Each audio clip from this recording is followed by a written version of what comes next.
നമസ്കാരം മാഷെ. നമസ്കാരം. പക്ഷേ വലിയ ഞെട്ടിക്കുന്ന വാർത്ത എന്നല്ല അതിനെ പറയേണ്ടത്. അമേരിക്കയുടെ നടുവൊടിച്ച് കളയുന്ന ലോക വിപണിയുടെ നടുവ് തകർക്കുന്ന ഒരു വാർത്ത. വാൾ സ്ട്രീറ്റിൽ നിന്നും $1.65 ട്രില്യൺ അപ്രത്യക്ഷമായി എന്നാണ്. എന്ന് വെച്ചാൽ 1,60,50,000 കോടി അല്ലേ ആ എമൗണ്ട് എന്ന് പറയുന്നത്. അത്രയും വലിയൊരു തുക അതിന് കാരണമായി പറയുന്നത് ട്രംപിൻ്റെ 100% താരിഫ് പ്രഖ്യാപനമാണ് ഇപ്പോൾ ആഗോള വിപണിയെ പിടിച്ചുലയ്ക്കുന്നത്. അയാൾ സ്വന്തം രാജ്യത്തെ തകർത്ത് തരിപ്പണമാക്കിക്കൊണ്ടേ പോകൂ എന്നാണ്. ഒരു സിനിമയുണ്ട്, Wolf of the Wall Street എന്ന് പറഞ്ഞു. അത് ലിയനാർഡോ ഡിക്കാപ്രിയോ അഭിനയിച്ച ഒരു വലിയ പ്രശസ്തമായ സിനിമയാണ്. അതിനകത്തൊരു തന്ത്രശാലിയായ വാൾ സ്ട്രീറ്റിൽ നിന്നുകൊണ്ട് കച്ചവടം ചെയ്ത് തന്ത്രശാലിയായി പൈസ അടിച്ചു മാറ്റി കുതന്ത്രങ്ങളിലൂടെ വളരുന്ന ഒരുത്തൻ്റെ കഥയാണ്. ഇപ്പം എന്ന് പറഞ്ഞ പോലെ തന്ത്രങ്ങൾ പയറ്റി അവസാനം ഈ വാൾ സ്ട്രീറ്റിനെയും തകർത്തുകൊണ്ട് പോകുന്ന ഒരു നിലപാടാണ് ഇപ്പോൾ യഥാർത്ഥത്തിൽ വൂൾഫ് ഓഫ് ദ അമേരിക്ക എന്ന് വേണമെങ്കിൽ ഇയാളെ വിളിക്കാവുന്ന രീതിയിലാണ് കാര്യങ്ങൾ പോകുന്നത്, അല്ലേ? അല്ല, ഇത് സത്യത്തിലിപ്പോൾ ട്രംപിൻ്റെ പിടിപ്പുകേടാണെന്നുള്ളത് ശരി. പക്ഷേ അതിൽ യഥാർത്ഥത്തിൽ ആരാണ് ഈ യുദ്ധം, യഥാർത്ഥത്തിൽ വാൾ സ്ട്രീറ്റിലെ ഈ നഷ്ടം ചൈനക്കെതിരെ കളിച്ച കളിയുടെ തിരിച്ചടിയാണല്ലോ. ഇപ്പോൾ ഇന്ത്യയോട് കളിച്ചപ്പോൾ ഉണ്ടാകാത്ത നഷ്ടം, ഇന്ത്യയോട് ഒരു താരിഫ് വാർ പ്രഖ്യാപിച്ചുകൊണ്ട് അമേരിക്ക നടത്തിയ നീക്കത്തിൽ ഉണ്ടാക്കിയതിനേക്കാൾ ഭീകരമായ നഷ്ടം ഉണ്ടാക്കി. അതാണ് ഇപ്പോൾ ഈ $1.65 ട്രില്യൺ എന്ന് പറഞ്ഞാൽ ഏതാണ്ട് 136 ലക്ഷം കോടി ഇന്ത്യൻ രൂപ വരും. അപ്പോൾ സങ്കല്പിക്കാൻ പറ്റാത്ത എമൗണ്ടാണ്. അത്രയും വളരെ പെട്ടെന്നാണ് നഷ്ടം ഉണ്ടായത്. അത് എപ്പോഴാണ്? ഈ ചൈനക്കെതിരായി അതിശക്തമായ താരിഫ് യുദ്ധം പ്രഖ്യാപിക്കുകയാണ്. ഈ നവംബർ 1 മുതൽ 100% താരിഫാണ്. അതായത് ഇദ്ദേഹം നിർത്തിയിട്ടില്ല എന്നർത്ഥം. ഇദ്ദേഹത്തിന് മതിയായിട്ടില്ല. അമേരിക്കയ്ക്ക് കണ്ട നഷ്ടങ്ങളൊക്കെ ഉണ്ടാക്കി വെച്ചിട്ടും മതിയായില്ല. അപ്പോൾ അതിൻ്റെ ഏറ്റവും ഒടുവിലത്തെ അടിയാണ് ചൈനയോട് കളിച്ചപ്പോൾ. ചൈനയുടെ താരിഫ് അനാവശ്യമായി വർദ്ധിപ്പിച്ചുകൊണ്ട് ഇപ്പോൾ പൊടുന്നനെ നവംബർ 1 മുതൽ ചൈനയിലേക്കുള്ള താരിഫ് അങ്ങനെ ഉണ്ടാവില്ല എന്നൊരു പ്രതീക്ഷ ഉണ്ടായിരുന്നു, അല്ലേ? ഉണ്ടായിരുന്നു. മാത്രമല്ല ചൈനയോട് കളിച്ചാൽ ഇദ്ദേഹത്തിന് അതിൻ്റെ ഒരു ബുദ്ധിമുട്ട് ഇപ്പോഴും മനസ്സിലായിട്ടില്ല. അദ്ദേഹം രണ്ടും കൽപ്പിച്ചുള്ള പോക്കാണ്. അതുകൊണ്ട് ചൈനയോട് കളിച്ചപ്പോൾ കിട്ടിയ തിരിച്ചടി കൂടിയാണിത്.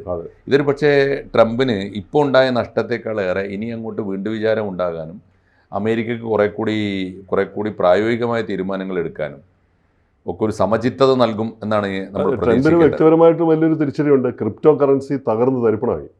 അതെ, ഞാൻ പറയും അയാൾക്ക് നല്ല നിക്ഷേപമുണ്ട് ക്രിപ്റ്റോയില്. പാകിസ്ഥാനിലൊക്കെ നിക്ഷേപമുണ്ട് വലിയ തോതിൽ. ട്രംപിന്റെ മകന്റെ പേരിലാണ്. അതെ.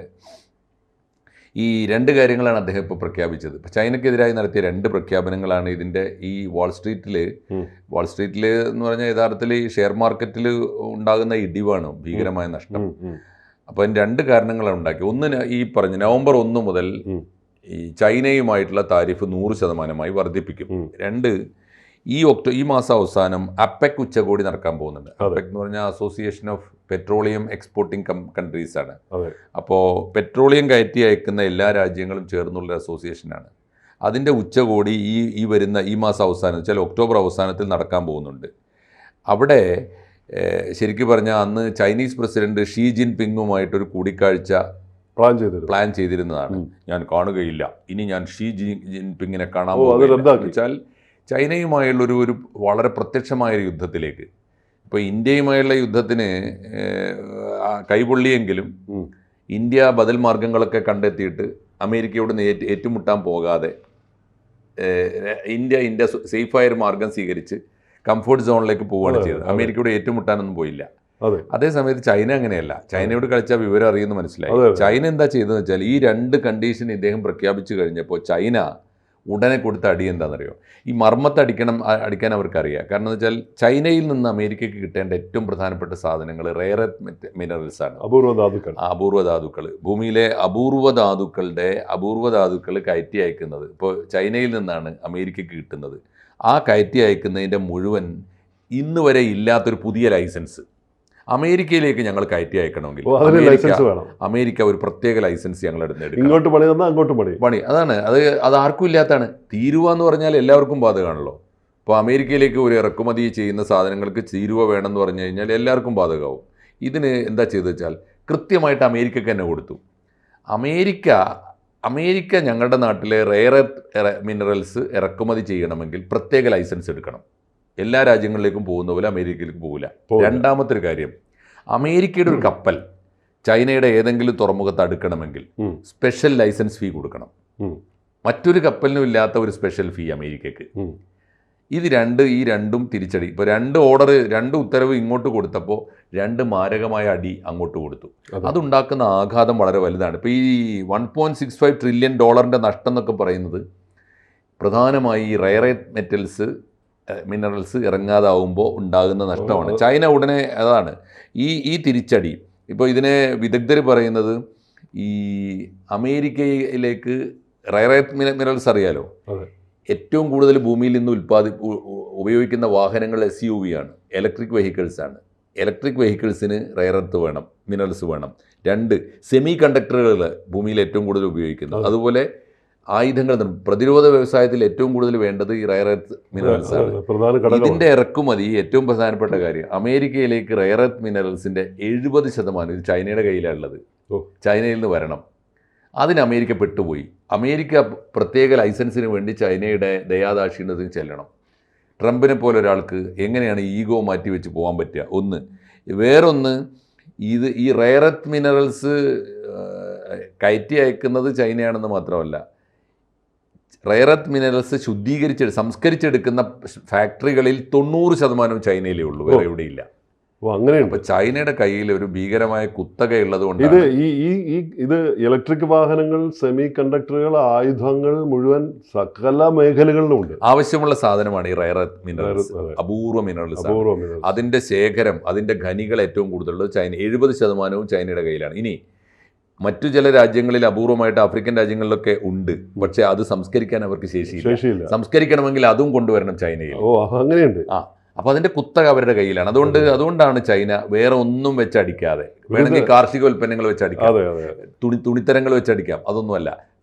എവിടെ വലിയ തുറുപ്പ്, എവിടെ അത് ആ തുറുപ്പ് ചിട്ട് തന്നെ പ്രയോഗിച്ചു. യഥാർത്ഥ ഗുലാൻ തന്നെ. അതാണ് ശരിയായ വീറ്റോ. വീറ്റോ വെച്ച് കളിച്ചു.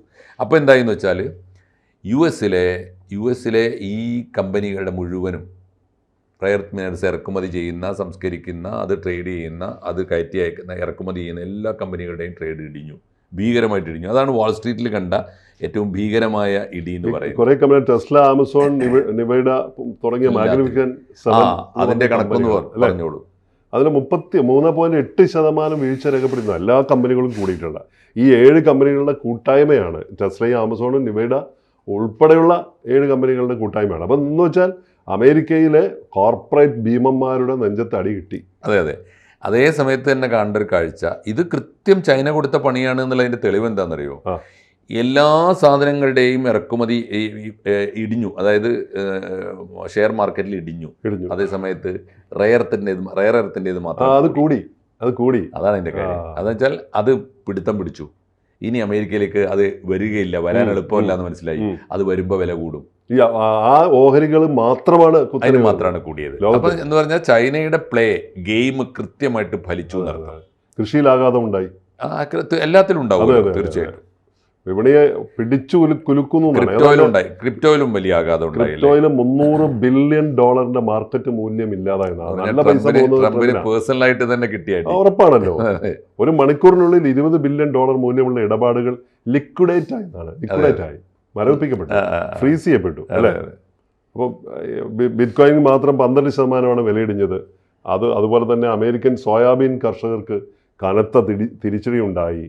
അപ്പം അവിടെയൊക്കെ കോട്ടൺ, ഗോതമ്പ്, ചെമ്പ്, എണ്ണ തുടങ്ങിയ കച്ചവട വസ്തുക്കളുടെ വിലയിലും ഇടിവ് രേഖപ്പെടുത്തിയിട്ടുണ്ട്. അതെ, അത് പറഞ്ഞപ്പോഴാണ് ഇതിൽ പോസിറ്റീവായ ഒരു കാര്യമുള്ളത്. ലോകത്തിന് ഒരു ചെറിയ ആശ്വാസം നൽകുന്ന വാർത്ത, എല്ലാം കുറഞ്ഞ കൂട്ടത്തിൽ എണ്ണ വിലയും കുറഞ്ഞു. ശരി. അപ്പൊ മറ്റേ പുള്ളി പറയുന്നത് തീർച്ചയായിട്ടും എണ്ണ വില കുറഞ്ഞാലുള്ള ഒരു ഗുണം എന്താ വെച്ചാൽ ലോക മാർക്കറ്റിലൊക്കെ വിലക്കുറവ് വരും. അതെ, അത് എണ്ണയാണല്ലോ അതിനെ നിയന്ത്രിക്കുന്നത്. ഞാനിപ്പോ പത്രക്കുറിപ്പിൽ പറയുന്നത് ഒരു ബാരലിന് $60 അടുത്ത കാലത്തൊന്നും വന്നിട്ടില്ല. എപ്പോഴും 60 വളരെ കൂടുതലാണ്. 60-നേക്കാൾ കുറഞ്ഞ കാലം വളരെ അപൂർവമാണ്. അതുകൊണ്ട് ഈ ട്രംപിന്റെ ഭ്രാന്ത് കൊണ്ടുണ്ടായ ഒരു ഗുണം, കുറഞ്ഞ കൂട്ടത്തിൽ എണ്ണക്കും കുറഞ്ഞു. അല്ല, അയാൾ അവകാശവാദമായിട്ട് വന്നിട്ടുണ്ടോ? ട്രംപ് അത് അവകാശപ്പെട്ടില്ല. ഞാനാണ് അതിന്റെ ആളെന്ന് പറഞ്ഞിട്ടില്ല. പറയും ഞാനാണ് കുറച്ച് സമാധാനം കൊണ്ടുവന്നത് ഞാനാണെന്ന് പറയുന്ന പോലെ തന്നെ ഇതിന്റെ അവകാശവും ഉണ്ടാവും. തീർച്ചയായിട്ടും സംഭവിച്ചു കഴിഞ്ഞിരിക്കും. നല്ലതാണ്. അപ്പോൾ ട്രംപിൻ്റെ ഈ ഭ്രാന്തൻ നടപടികൾ കൊണ്ട് അപൂർവമായി ഉണ്ടാകുന്ന ഒന്ന്, ചൈന കൃത്യമായിട്ട് കൊടുക്കുക. അതൊരു പാഠമാണ്. ട്രംപിനെ എങ്ങനെയാണ് പഠിപ്പിക്കേണ്ടത് എന്ന് ചൈന ലോകത്തിന് കാണിച്ചു തരികയാണ്. ട്രംപിന് കൊള്ളുന്നത് എവിടെയാണോ അതിന് കൊടുക്കണം. ട്രംപിന് ആവശ്യമുള്ളത് എന്താണോ അത് പിടിച്ചു വെക്കണം. ട്രംപിന് ഇങ്ങനെ ഈ താരിഫ് പറയുമ്പോൾ ട്രംപിന് ഒരു സാധനം അമേരിക്കയിലേക്ക് ഇറക്കുമതി ചെയ്യണമെങ്കിൽ പ്രത്യേക ലൈസൻസിന് വേണ്ടി ഓച്ചാനിച്ച് ചൈനയുടെ മുമ്പിൽ ക്യൂ നിൽക്കണം എന്ന അവസ്ഥ ഉണ്ടാക്കണം. അപ്പോൾ ചൈന പഠിക്കും, അപ്പോൾ അമേരിക്ക പഠിക്കും, ട്രംപ് പഠിക്കും. അപ്പോൾ ആ ഈഗോ അദ്ദേഹത്തിന് മാറ്റി വെക്കേണ്ടി വരും. ഇതെല്ലാവർക്കും ആത്മാഭിമാനം എന്നൊക്കെ പറയുന്നത് ലോകത്തിന് എല്ലാവർക്കും ബാധകമാണെന്ന് പറയണം. അത് ചൈന തന്നെ പഠിപ്പിച്ച പാഠമാണത്. അത് എല്ലാവർക്കും ഉള്ളൊരു പാഠമാണ്. ഇത്തവണ ശരിക്കും US വിവരം അറിയും, അറിഞ്ഞു കഴിഞ്ഞിരിക്കുന്നു, ഇനിയും അറിയാൻ പോകുന്നു. എന്നാലും ഈ വ്യാപാര യുദ്ധ നീക്കം ലോക സാമ്പത്തിക നട്ടലിൽ വലിയ ആഘാതവും ചലനവുമാണ് സൃഷ്ടിക്കുന്നത്. ഓഹരികളിൽ വലിയ ഇടിവ് സംഭവിച്ചിരിക്കുന്നു. നമ്മളിതിനകത്ത് അത് എല്ലാവരെയും ബാധിക്കും. ഒരു ഭ്രാന്തന്റെ ഈ ജൽപ്പനങ്ങൾ, തീരുമാനങ്ങൾ എല്ലാവരെയും ബാധിക്കും എന്നുള്ള കാര്യത്തിൽ സംശയമൊന്നുമില്ല. കരകയറി വരാൻ സമയമെടുക്കും. പക്ഷെ നമുക്ക് പ്രതീക്ഷയോടെ വിപണിയെ നോക്കിക്കൊണ്ടിരിക്കാമെന്നാ പറയാൻ പറ്റുള്ളൂ. തീർച്ചയായിട്ടും ഈ അമേരിക്ക ലോകത്തിലെ ബാലൻസ് മാറിയത് അറിഞ്ഞിട്ടില്ല. ചൈനയോട് കളിക്കാൻ പോകുമ്പോൾ നാട്ടുകാരോടൊക്കെ മുട്ടിയ പോലെ, ഇതുവരെ മുട്ടിയ പോലെ എന്നാ വിചാരം. അതെ. അപ്പോൾ ആ ഒരു വീണ്ടും വിചാരം നല്ലതാണ്. പുതിയ ബോധം നല്ലതാണ്. ഒരു ഷോക്ക് ട്രീറ്റ്മെന്റ് നല്ലതാണ്. തലക്കകത്ത് ഇത്തിരി വെളിച്ചം കടന്നാൽ നന്നായിരിക്കും. കടക്കട്ടെ വെളിച്ചം. കൂടുതൽ വാർത്തകളും വിശേഷങ്ങളും നിങ്ങളിലേക്ക് എത്താൻ ABC മലയാളം സബ്സ്ക്രൈബ് ചെയ്യുക, ബെൽ ബട്ടണും അമർത്തുക.